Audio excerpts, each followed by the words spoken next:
지금이라도 반도체 주식을 사기에 좋은 시기인가요? 라는 질문을 되게 많이 받습니다. 네. 저희가 기업을 뽑을 때도 투자의 관점이 중요하다. 일단. 그러면 이제 이게 바다 건너 이야기냐, 태평양 건너 기업들만의 이야기냐. 네. 우리나라에서는 그 NPU 하는 기업 없습니까? 일단 NPU에 대해서 조금 더 말씀드리면 예. NPU가 GPU를 대체할 거다. 그리고 NPU의 성능이 GPU보다 더 좋다. 이러한 기사가 종종 보입니다. 얼마 전에 모 언론사에서 연락이 왔어요. 예. 이게 기사마다 NPU에 대한 설명이 다 다른데 네. 뭐가 맞는 얘기냐. 그래서 제가 딱 말씀을 드렸더니 지금까지 기사 내용이 많이 잘못됐네요. 이러한 이야기를 좀 다룬 적이 있었습니다. 이유가 무엇인가 하면 NPU라는 칩은요. 네. GPU와 대항하는 개념은 아닙니다. 아하. GPU와 그대로 동일한 경쟁을 하겠다는 개념은 아니고요. 앞에서 말씀드린 TPU와 유사하게 GPU 중에서도 일부 기능만 집중적으로 수행하는. 그렇죠. 그래서 좀 더 특화된 기능을 수행하는 비교적 범용이라기보다는 특화된 칩. 다품종 칩에 가깝습니다. 그래서 NPU라는 녀석은요, 이 GPU 내에서 뭐 행렬 연산과 같은 고러한 기능을 수행하는 NPU도 있겠지만 보통은 더 특화된 뭐 자동차에서 인공지능이 필요한데 인공지능이 어디 필요해? 뭐 인포테인먼트에서도 필요하고 음악 재생에서도 필요하고 뭐 자율주행에서도 필요하고 여기저기 다 따로따로 필요해. 그러면 NPU를 이 자동차용 인공지능 이런 식으로 만드는 게 아니라 인포테인먼트에 들어가는 고인공지능용 NPU, 그다음에 음악 재생용 NPU, 그다음에 뭐 자율주행용 NPU 이런 식으로 더 특화해서 따로따로 만든다는 겁니다. 칩의 기능을 더 특화시킬수록 특정한 기능에 더 집중시킬수록 당연히 NPU의 이 연산 효율을 더 극대화할 수 있고 전력 소모를 더 낮출 수 있고 단가를 낮출 수 있다는 것이죠. 이러한 식으로 NPU는 이 GPU가 인공지능을 지금까지 범용적으로 싹 다 커버하려고 노력을 했다면 NPU는 중간중간 생기는 틈새 영역을 GPU가 모두 다 커버하지 못하는 그러한 틈새 영역을 공략하는 그런 칩이기 때문에 GPU보다 당연히 성능이 훨씬 더 낮고요. 네. 당연히 특화된 그 기능에 한해서만큼은 당연히 GPU보다 전력 소모가 낮을 수밖에 없고요. 그 기능에 한해서는 당연히 GPU보다 성능이 높을 수도 있고요. 그래서 기사를 보면 뭐 삼성이 새로운 NPU 칩을 출시했어요. 마하원. 뭐 누가 출시했어요. 기사가 계속 나오는데 성능이 더 좋다. 누구보다 엔비디아 GPU보다 H100보다 더 좋다. 그럼 이제 삼성이 엔비디아 씹어먹는 건가? 막 많이 질문을 주세요. 그게 아니라 그 특화된 기능에 한해서 설명을 하는 것이다라고 좀 말씀을 드리겠습니다. 그래서 NPU의 가장 중요한 부분은 다품종입니다. 네. 종류가 다양할 수밖에 없습니다. 왜? 다양한 영역을 각기 틈새를 메꿔야 하기 때문에. 그러면 무조건 제품의 종류가 다양할수록 다품종이 될수록 반드시 칩 메이커는 많아질 수밖에 없습니다. 뭐가 됐든 우리 음식 요리만 보더라도 종류가 많으면 많을수록 당연히 식당의 종류도 많아지지 않습니까? 네. 당연히 메이커가 많아질 수밖에 없고요. 그럼 우리나라에서도 바로 이 NPU라는 칩을 만들려고 노력하는 기업들이 더 많아질 수밖에 없습니다. 지금 얼핏 기사를 보니까 200개 이상의 기업들이 NPU 시장에 이제 계속해서 들어오고 있고. 잠시만요. 전 세계에서요, 아니면 우리나라에서만 NPU 한다는 기업이 200개 이상이라고요? 언급이 되고 있다. 이런 식으로 이제 얘기가 나오기도 하는데요. 문제는 규모가 큰 상장사 기업들이 아니라 다 대부분 비상장사 기업들이고 그 와중에 이제 3대장이라고 불리는 기업이 있습니다. 리벨리온, 사피온 이러한 기업들이 있는데 그 중에서 사피온이 최근에 이제 스펙 합병으로 상장을 했었죠. 그래서 요 리벨리온, 사피온 같은 기업들도 우리가 엔비디아에 대항하는 그러한 GPU를 대체하는 NPU 그걸 만드는 게 아니라 GPU 중에서도 일부 특화된 영역을 만드는 겁니다. 그러니까 엔비디아가 세계 최고의 고깃집이라고 하면 모든 고기를 다 다룬다면 여기는 어디는 삼겹살 전문, 어디는 갈비 전문 이렇게 되는 거네요. 특수부위 전문점. 특수부위. 이걸로 다 설명이 됐는데 특수부위 네 글자로. 그래서 이제 문제가 무엇인가 하면 자꾸만 이들 기업이 칩을 출시할 때마다 우리 요 기능이 엔비디아 GPU를 쓸 때보다 성능이 더 좋다. 요 기능에 한해서는.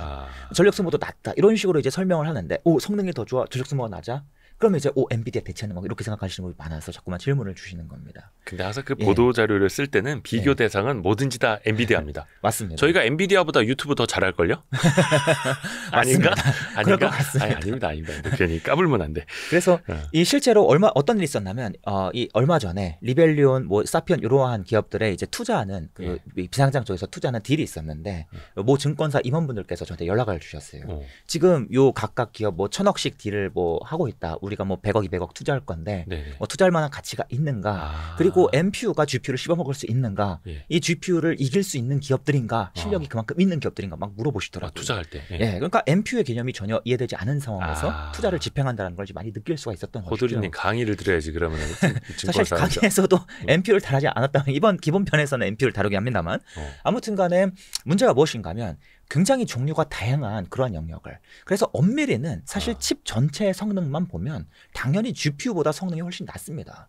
특화된 고기능에 한해서는 NPU보다 성능이 높겠지만 이 전체 칩이 수행하는 전체 기능은 당연히 훨씬 더 제한적이기 때문에 칩의 성능만 가지고 비교를 할 수 있는 게 아닙니다. 그러네요. 그래서 그런 것들 아무 의미 없고요. 결국에 다품종 영역이기 때문에 다품종 비즈니스는 당연히 종류가 많은 그러한 기업, 다양한 종류의 칩을 설계하는 기업들, 다양한 고객사를 상대로 하는 기업들이 당연히 유리할 수밖에 없는데 아직 NPU 시장은 완전 시장 초기이기 때문에 대부분 기업들의 제품군이 제한적이고 고객사 수도 제한적이고 우리나라 NPU 기업은 아직 인공지능 쪽보다는 뭐 차량용 중심으로 NPU 제품을 뽑아내려고 준비하고 있고 그리고 뭐 예를 들어서 리벨리온, 사피온 같은 기업들 매출액이 아직 100억밖에 안 됩니다. 그런데 지금 1조 밸류를 논하고 있다고요? 1조냐 2조냐 그거 논하고 있다고 그러더라고요. 매출액이 100억인 기업인데 시총이 1조라고요? 그러면 이미 마음은 정하셨지 않습니까? 이미 사면 안 된다는 거 정하셨지 않습니까? 근데 한번 확인차 물어보시는 거죠. 혹시나 기회가 있을까 봐 가격 관점에서 메리트가 크지 않고 나중에 이 NPU 시장이 성숙할수록 그때 가서 경쟁 구도가 점점 만들어지면서 소수 기업으로 이제 점점점 재편이 이루어질 텐데 그때도 얼마든지 투자 기회가 또 나올 수 있습니다. 결국에는 딜에 들어가지 않으셨다고 이제 나중에 연락이 왔습니다. 그래서 이 기업이 실제로 이제 스펙합병 상장했을 때도 엄청난 거품으로 좀 상장했다는 느낌이 없잖아 있었는데 아니나 다를까 이후에 주가가 계속해서 흘러내리고 있죠.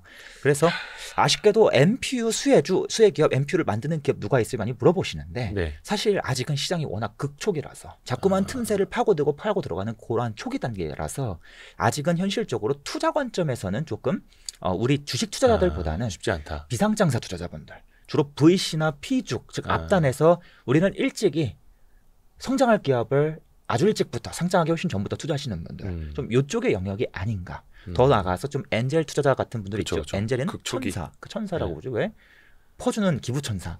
그렇죠? 뭐 한 10개 중에 하나 성공하고 10개 중에 9개는 실패해도 되는 그런 투자자들. 네, 맞습니다. 가끔 스스로 이제 뭐 호구 투자자라고도 말씀도 하시는데 아무튼 간에 그러한 영역에서 좀 언급이 되는 그러한 분위기이고 상장사 영역에서는 조금 제한적이다라고 말씀하는 게 맞겠습니다.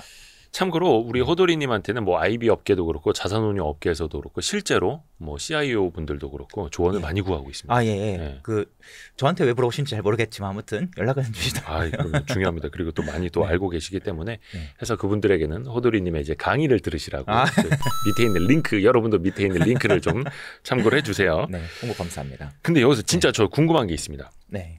근데 그 NPU랑 기존의 시스템 반도체를 하던 기업들이랑 과연 무슨 차이가 있는가? 시스템 반도체만 약간 그 기업의 겉포장지를 NPU로 이렇게 바꿔 달면 갑자기 기업 가치가 몇 배 오를 수도 있는 것 아닌가라는 생각도 들거든요. 사실 그런 분위기가 없지 않아 있죠. 엄밀히 이야기하면 시스템 반도체는 굉장히 포괄적인 영역.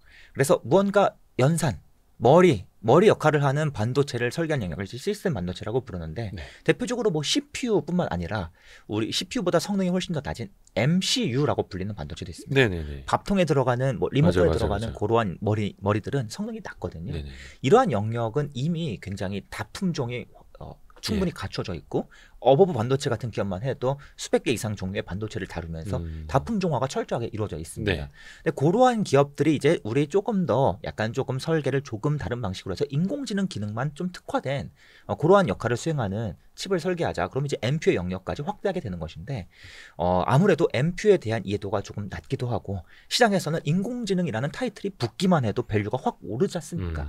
사실 뭐 이게 반도체뿐만이 아니라 2차 전지에서도 리튬 이름만 바꿔도 회사명을 리튬으로 바꾸기만 해도 주가가 오르고 리튬 사업을 추가하기만 해도 주가가 오르고 그뿐이 아니죠. 과거에는 바이오 사업을 추가하면 주가가 오르고 그전에는 뭐 통신 사업을 추가하면 주가가 오르고 그러한 모습이 좀 일부 나타나는 것이 아닌가. 그런데 NPU 시장은 굉장히 빠르게 성장하지만 다품종을 중심으로 성장하기 때문에 실제로 경쟁력을 갖출 수 있는 기업은 좀 제한적이지 않을까. 틈새 시장을 중심으로 틈새를 노리는 그러한 영역이기 때문에 실제로 NPU에서 막대한 매출을 집중적으로 올릴 수 있는 기업은 우리가 생각하는 것보다는 좀 많이 제한적일 가능성이 있다라고 좀 말씀을 드리겠습니다. 가려서 봐야 됩니다. 봐야 됩니다. 맞습니다. 그리고 그 보도자료 역시도 우리가 가려서 봐야 되고 삼성의 마하1이라고 하는 AI 가속기 이것도 그러면 이제 NPU 중에 일종인데 어떤 영역에서는 뭐 엔비디아 GPU보다 나을 수는 있겠지만 이걸 일반화해서는 또 안 되는 거고요. 네, 맞습니다. 저도 그래서 이게 참 삼성하고 지금 네이버하고 같이 뭐 한다 그래가지고 네. 제2의 엔비디아 되는가는 이제 착각이었다는 거. 네, 아무래도 물론 좋긴 하지만 이게 아무래도 비중도 굉장히 낮고 또 일부 영역에 국한된 이야기이기 때문에 현실적으로 기업의 밸류를 논할 정도까지는 아니지 않을까 생각합니다. 특수 부위라는 거. 예, 맞습니다. 특수 부위라는 거. 그에 반해서 오히려 AMD나 인텔 같은 기업들도 엔비디아의 GPU를 못 따라가다 보니까 이들 기업도 무언가 GPU의 틈새를 메꿀 만한 반도체를 계속해서 출시하고 있습니다. 특히 AMD는 인텔 뒤따라가면서 GPU 칩을 출시하기도 하지만 원래 CPU 사업도 하고 있고 또 FPGA라는 특수한 반도체 사업도 하고 있거든요. 이러한 녀석들을 싹 다 끌어모아서 계속해서 새로운 인공지능 반도체를 출시하고 있습니다. 틈새를 메꿀 수 있는. 그래서 인공지능 서버가 보통은 GPU라는 칩을 중심으로 운용되는 경우가 많지만 어떤 서버는 CPU랑 GPU를 함께 사용하는 게 효율적일 때도 있고 어떤 서버는 여전히 CPU가 나은 경우도 있고 어떤 서버는 GPU와 NPU를 계속해서 끼워 넣어가는 게 유리한 경우도 있고 계속해서 서버의 종류가 다양해지고 있다는 것이죠.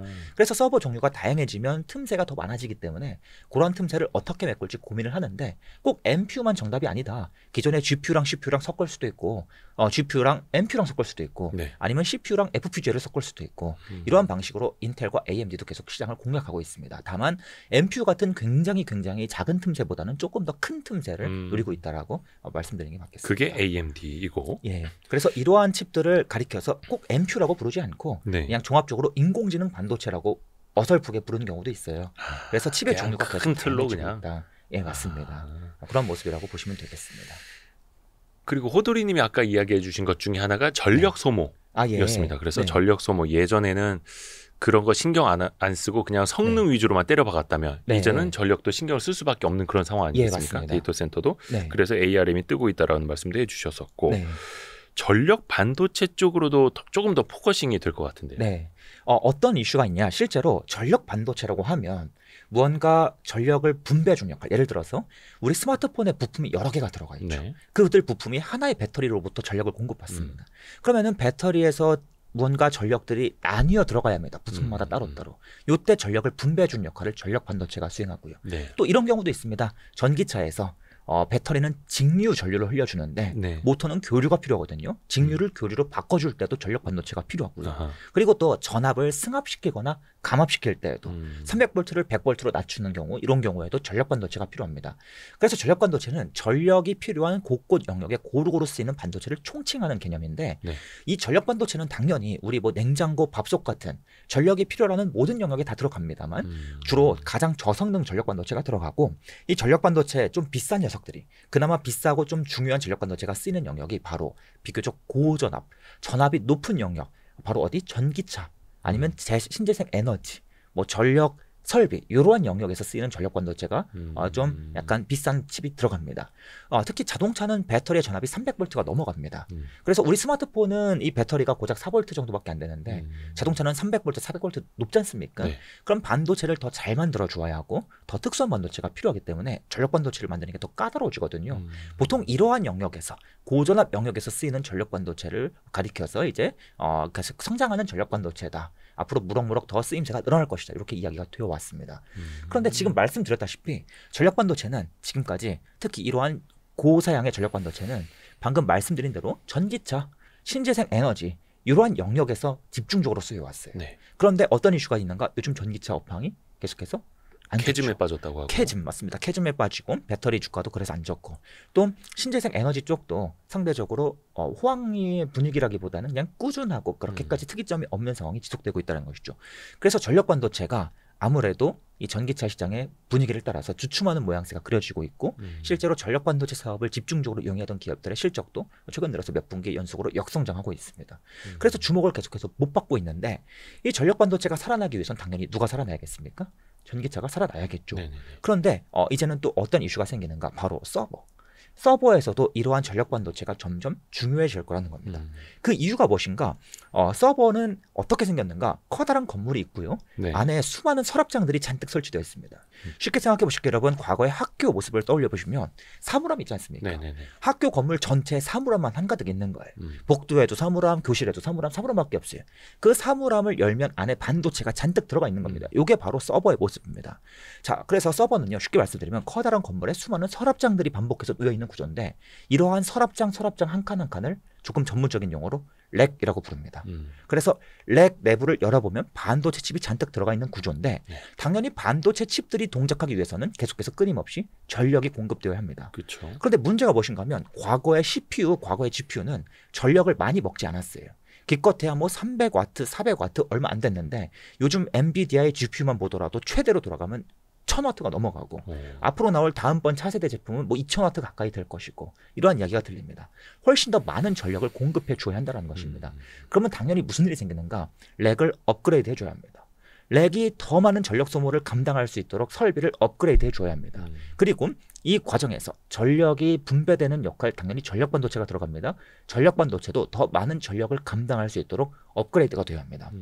그런데 지금까지는 여기에 들어가는 전력 반도체가 그냥 평범한 실리콘 반도체였는데 앞으로는 이 전력이 점점 높아지고 이 전압도 더 높은 전압이 필요하기 때문에 전기차에서 쓰이는 그러한 고전압 반도체가 이제는 서버 영역까지 들어올 수밖에 없다는 이야기가 계속해서 퍼지고 있고요.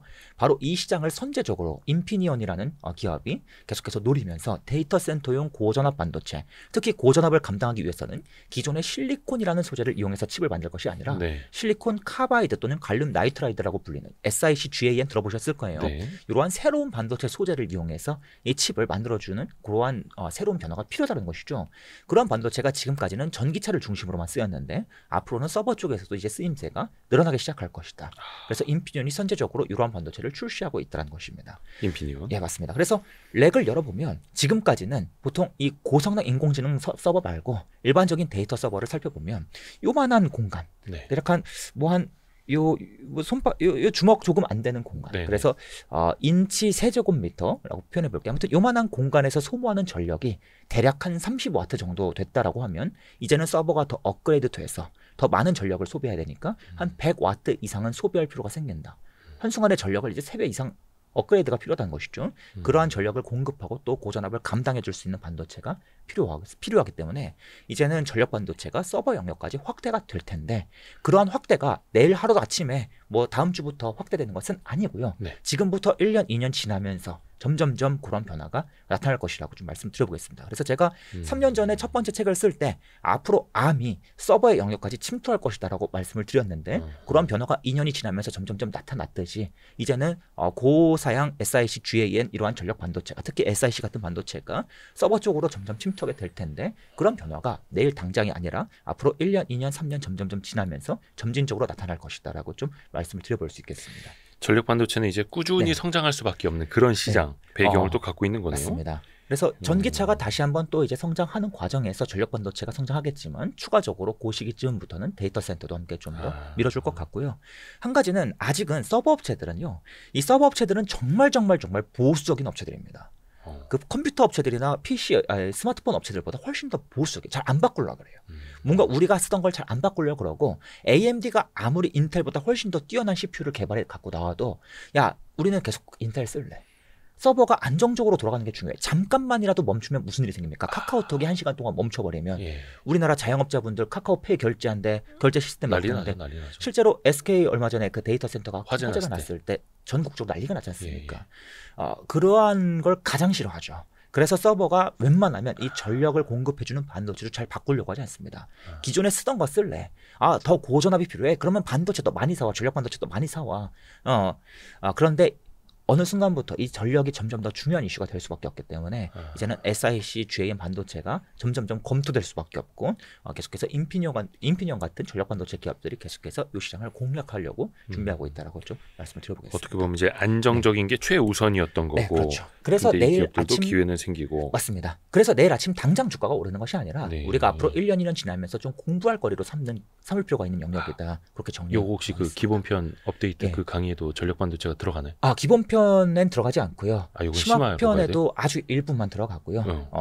두 강의에는 들어가지 않는 내용인데 제가 전력 반도체에 대한 내용은 좀 따로 또 후속으로 또 블로그 유튜브에서 또 많이 다뤄보겠습니다. 좋습니다. 좋습니다. 네. 전력 반도체 하는 기업은 이제 인피니온만 언급해 주셨는데 굉장히 많잖아요. 국내에도 있고. 예, 국내에도 있지만 국내 기업은 사실 이 해외 전력 반도체 기업과는 조금 다른 비즈니스를 하고요. 전력 반도체도 종류가 많이 있거든요. 그런데 대표적으로 이 자동차 쪽에서 가장 이 전력 반도체 앞서 있는 SiC 반도체 앞서 있는 기업이 스위스의 ST 마이크로 일렉트로닉스라는 기업이 있는데 아직은 요 기업은 회사 이름이 길어요. 이거 적으려고 실패했네 이거. ST 마이크로라고 보통 부릅니다. ST 마이크로. 그래서 요 기업은 아직까지는 자동차에 집중하고 있는 모습을 보이고 있기 때문에 아직은 서버 쪽은 좀 시간이 필요하다. 그래서 인피니온이 전력 반도체 쪽 시장에서 조금 더 선제적으로 우리가 대응하기 위해서 ST 마이크로에게 이 자동차 쪽에서 많이 밀렸습니다. 자동차에 들어가는 SiC 반도체는 이 ST 마이크로의 점유율이 절반이 넘습니다. 어마무시한 기업인데 그럼 2등 기업이 바로 인피니온인데 이 인피니온의 점유율은 10% 초반대밖에 안 됩니다. 1등과 2등 격차 너무 큰 것이죠. 그래서 인피니온이 느끼기에 야 우리 밀렸다 느끼니까 이제 한번 데이터 센터를 먼저 한번 선제적으로 들어가보자. 요 분위기이고 이제 뒤이어서 남은 전력 반도체 기업들이 서서히 들어오기 시작할 텐데 아직까지는 시장이 워낙 극초기 중에서 개화도 안 된 단계이기 때문에 아직까지는 기업을 더 논하기는 조금 어려운 상황이다라고 좀 말씀을 드려보겠습니다. 뭐 온세미 같은 기업들도 계속해서 들어오고 있고요.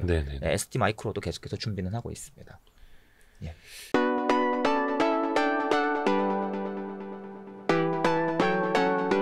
다음번 상승 사이클을 기대하면서 지금이라도 삼성전자, 하이닉스 주식을 사모으면 좋을까요? 지금이라도 반도체 주식을 사기에 좋은 시기인가요? 라는 질문을 되게 많이 받습니다.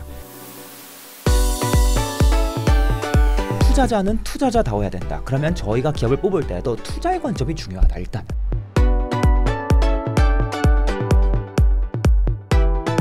투자 공부에 드는 시간을 확실히 단축해드립니다. 서두르세요. 고정 댓글을 확인하세요.